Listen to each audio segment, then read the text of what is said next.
Okay, so this is video reflection for January 18th and 19th. Oh, I'm so sleepy right now. Oh. Okay. So, as you know, I told you guys that I won't be filming video reflections until I have a significant event happen that day, or I have enough small little increments in my life stacked up that I decide it's worth mentioning. Now, today is something of the former and the latter combined. So, technically last weekend. 2 days ago, I went to the One Republic Artificial Paradise concert, and to put this into context, I haven't been to a concert since when I was very young, when I went to a Metallica concert. Yeah, I know. Problem was, at that time, I didn't really know all the Metallica songs. I knew Enter Sandman, I knew Master of Puppets, and that was basically it. So, I didn't really enjoy the concert. In fact, I slept through most of it, which is, like, some people are really surprised that I did that because it's so loud, right? You can feel the sound. That's how loud the speakers are there. But yeah, surprisingly enough, I did sleep through it. Yeah, so my experience with concerts haven't been too, let's say, consistent, nor extensive. I've just been to one so far. But this time, my father managed to book the One Republic concert, so I went there. And I really liked it. It was okay. What kind of words would be good at explaining how I felt?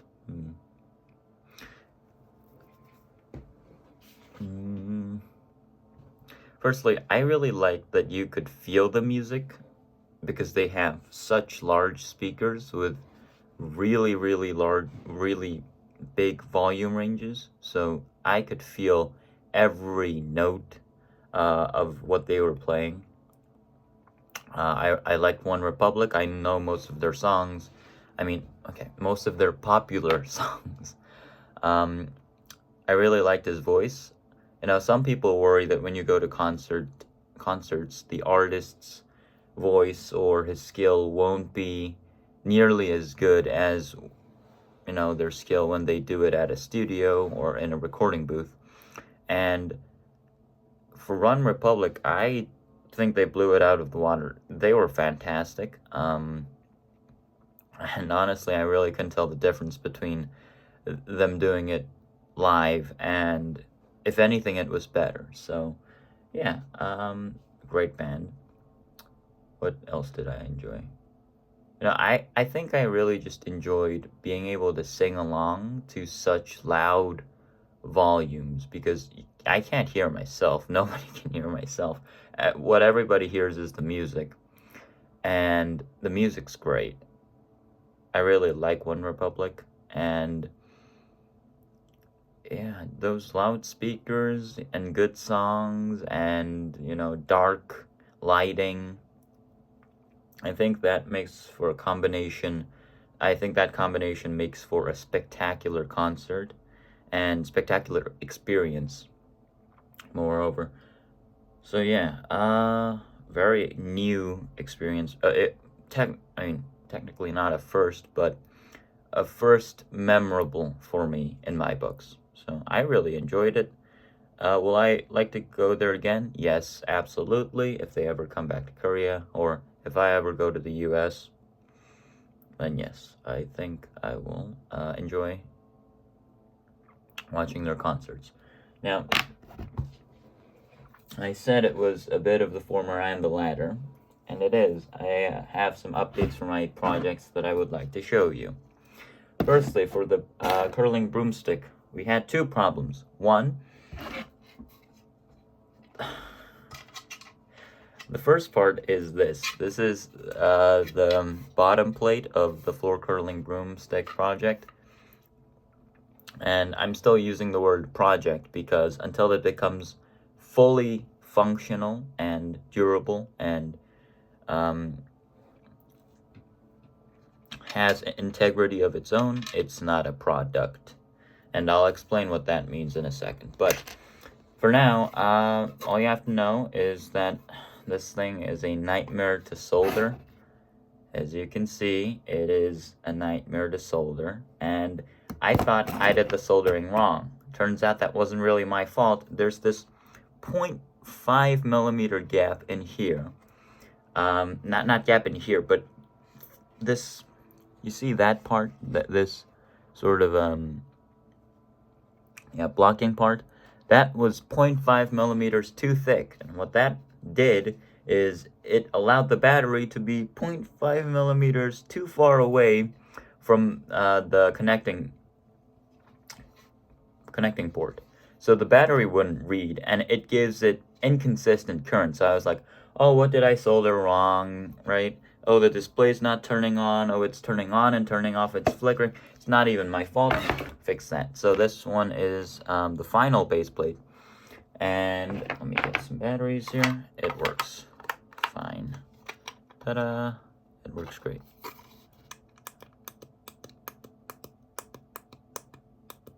See? Okay. Now, the second problem that we had was, it was a bigger headache for me. This soldering problem, it was like, okay, we can get this right if I just try hard enough. This was much bigger headache because A, I didn't really have time, and B, I was limited to plastic parts.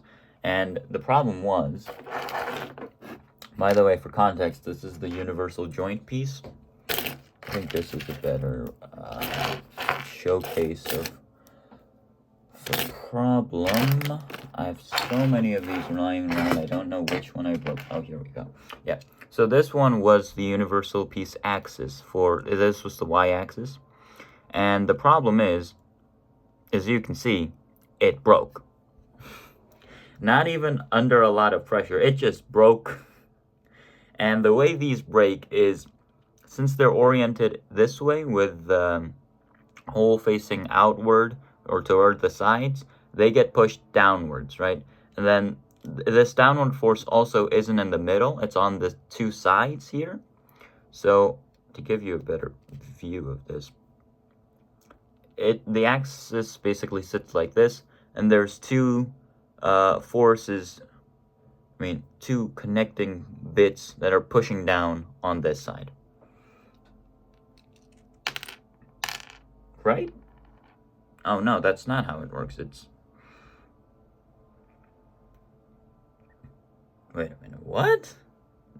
It's pushed down in the middle, now that I think of it. Yeah, well, it's pushed down in the middle, but, you know, because there's this axis in the middle that connects it. Can I find an example? There we go. So,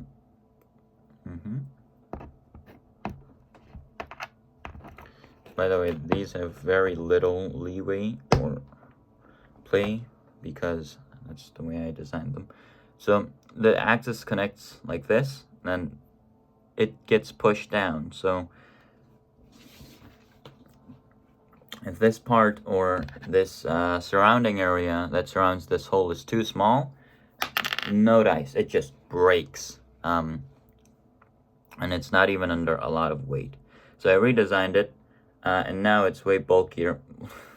Still a very small piece, but it can now hold about as much as my body weight, and I feel very comfortable saying that it is incredibly durable. Yeah, so this is the final part or axis. This is the y-axis for the universal joint. Oops, it goes up here, and also I can't reuse this because the joint broke, and I can't insert another one, which is a real pain. It's a real pain. I'm gonna figure that out later, but anyway, sorry I did that on camera, but as you can see, I'm pretty tired. And the reason I'm tired is because I really like making this stuff. If it was a project, it's already done, right? It's finished. Everything works. code works. The hardware is meh. I mean, right now it's great, but like a week ago it was meh, but it worked. So I would have called it a day. But since this is a product I have to show someone and they have to like it, I have to put in a lot more time, a lot more effort into creating this piece. And I find that I really enjoy that process. It's really fun, very enjoyable for me. And yeah, I guess I like putting the final touches on it, but except it's not final because every touch I put on it creates small problems that I have to go back, revise, and fix again. So I've finished also reading Steve Jobs and Clara and the Sun. And what I took away from Steve Jobs is, and by doing this project, is I really like making products, not projects. The reason my portfolio is so small, I guess, numerically, is because I like to focus on one project for an extensive period of time and to make that a product that other people can use and enjoy. Not just a project that I can enjoy and I can be proud of, but a product that other people can just see and go, oh, well, that's compatible, that functions, right? Yeah, so that's the difference between products and projects. Projects, I guess, are, if you asked me if this was a good project, sure, I could have just answered that very easily. But if you ask me if it's a good product, I don't know yet. And I think that's really not up to me, but the subjective opinion of the customer, client, and also the user, right? It's the difference between products and projects, in my opinion. And yeah, okay, so that's this project out of the way. And by the way, if they actually ask me to make like 100 of those, the day I get the commission fee, I'm going out and buying a motorcycle. It's simple as that. I'm so close. Okay, next up, lacrosse updates. I have been doing wall ball every single day except for last Wednesday for the last 3 weeks.